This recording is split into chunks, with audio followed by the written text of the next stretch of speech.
हमारे सनातनी धर्म ग्रंथों में 7 चिरंजीवियों का वर्णन आता है। उनके इतिहास के बारे में हम में से अधिकतर लोग जानते हैं, पर सब में यह जिज्ञासा अवश्य होती है कि अगर वह सब चिरंजीवी है तो वे कलयुग में भी अवश्य होंगे, परंतु कलयुग में वह कहाँ निवास कर रहे हैं। तो चलिए जानते हैं 7 चिरंजीवी कौन कौन हैं और कलयुग में इनके निवास स्थान के बारे में।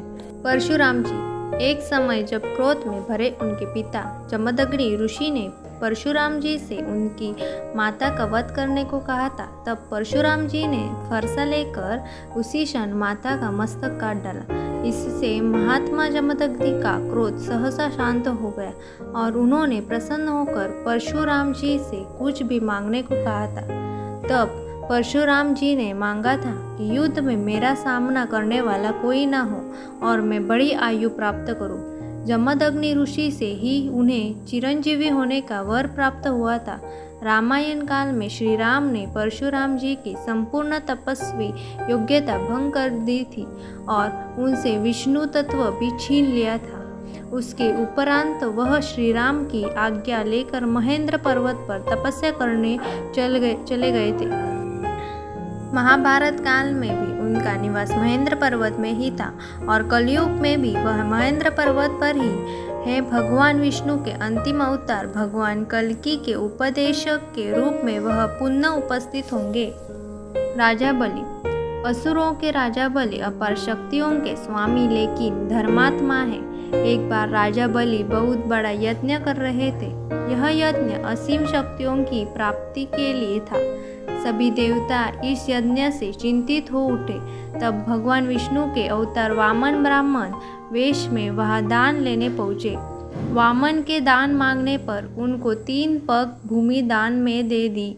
तब ब्राह्मण वेश में वामन भगवान ने अपना विराट रूप दिखा दिया और पग में भूमंडल नाप लिया और दूसरे में स्वर्ग और तीसरे के लिए बलि से पूछा कि अब तीसरा कहाँ रखूं। पूछने पर राजा बलि ने मुस्कुराकर कहा, अब तो मेरा सिर बचा है।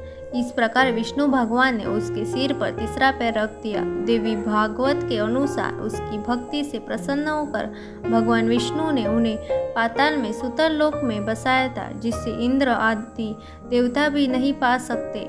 वह अमित लक्ष्मी के इनके पास है।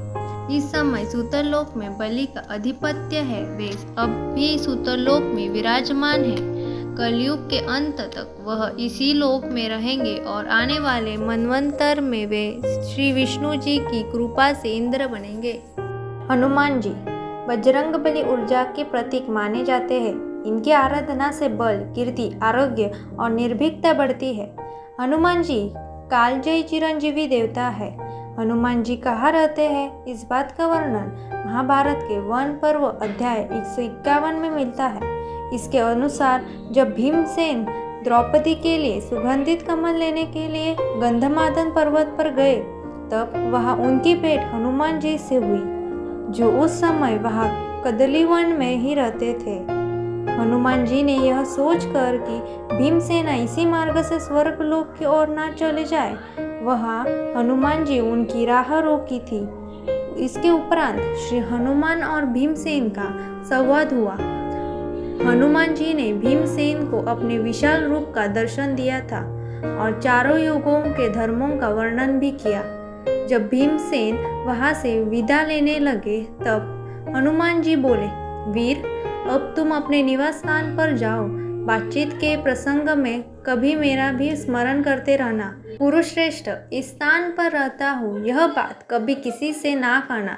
ऐसा कहकर हनुमान जी अंतर्ध्यान हो गए। इस वृत्तांत से हमें यह ज्ञान होता है कि हनुमान जी कलयुग में भी गंधमादन पर्वत पर ही निवास करते हैं और जहाँ जहाँ प्रभु श्री राम का नाम लिया जाता है वहाँ उपस्थित रहते हैं। विभीषण। रावण के छोटे भाई विभीषण, उन्होंने अपने भाई के ही विरुद्ध जाकर श्री राम का साथ दिया था।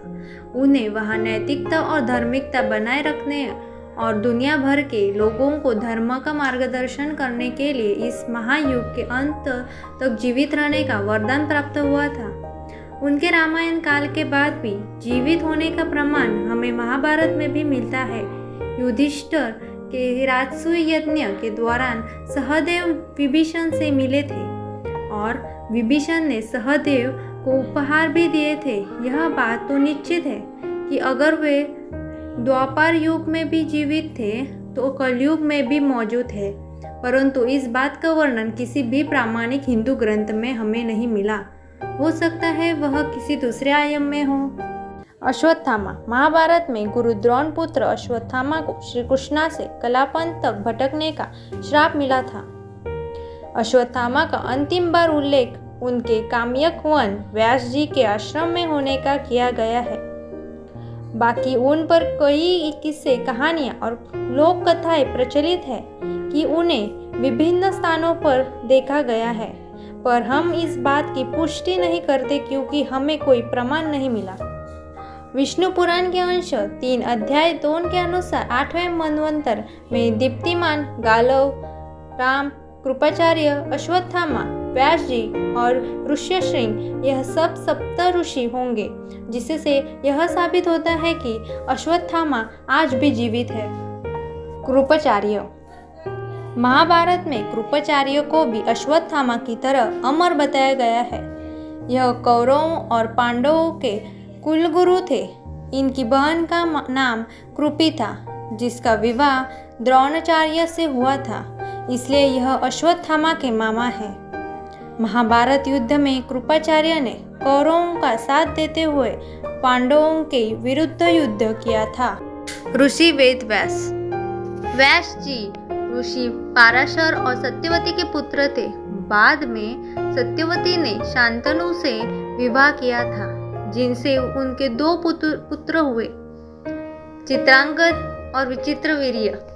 वेदव्यास ने ही चारों वेद, ऋग्वेद, अथर्ववेद, सामवेद और यजुर्वेद लिखा है और इन्होंने ही 18 पुराणों की भी रचना की है। अगर आपको यह जानकारी अच्छी और उपयोगी लगी हो तो इसे अपने मित्रों और प्रियजनों के साथ अवश्य शेयर करें। साथ ही हमें कमेंट के माध्यम से भी बता सकते हैं और चैनल को लाइक और सब्सक्राइब कीजिए।